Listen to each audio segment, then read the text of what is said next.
V vsakem primeru je tako, da mi vedno zagovarjamo projektno dokumentacijo. Se pravi, eno je čisto osnovni pregled in ogled in neki koncept.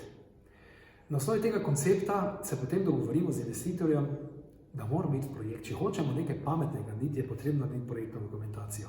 Za projektno dokumentacijo se definirajo vsi deležniki, se pravi elektroinštalaterji, strojni inštalaterji, tudi arhitekti, če je treba, tudi gradbena dela. Vse to se zajame, da investitor pravzaprav ve, na čem je.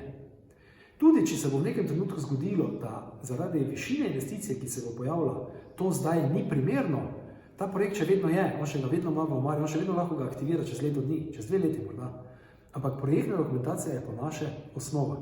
Mi ne želimo iti samo razdelati tehnologijo, pa vse ostalo pustiti, pa reči, da to pa ni naš problem, tega se pa ne bavimo, s tem se pa ne ukvarjamo. Se pravi, želimo narediti projekt in ta projekt je osnova. In ko je projekt narejen in ko se na osnovi projektne dokumentacije ugotovi, kakšne so pa faze, pomagamo investitorju. Tudi lahko z inženjeringom, tudi lahko z vodenjem izvedbe, tudi lahko z nadzorom. Navadno želimo celo, da smo strokovni nadzor, zaradi tega, ker če že kreativno delamo pri projektni dokumentaciji, potem, ker prevzemamo nase del odgovornosti, seveda, želimo tudi tu tvorno sodelovati, zato da bo investitor res dobil tisto, kar mi mislimo, da je prav in za kar smo se dogovorili.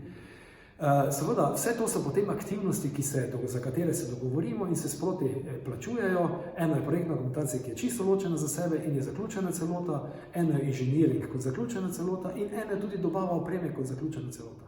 Tako da, to so potem stvari, ki se jih posebej dogovarjamo, kot pa rečeno, pa investitorju z veseljem pomagamo tudi pri izbiri, če ima sam svoje izvajalce, kakorkoli, kontrolo nad tem, kontrolo nad izvedbo, tudi nad tem, kaj so mu izvajalci ponudili na koncu za to, da bodo izvedli kuhinjo po projektih, ki bi jih on predal.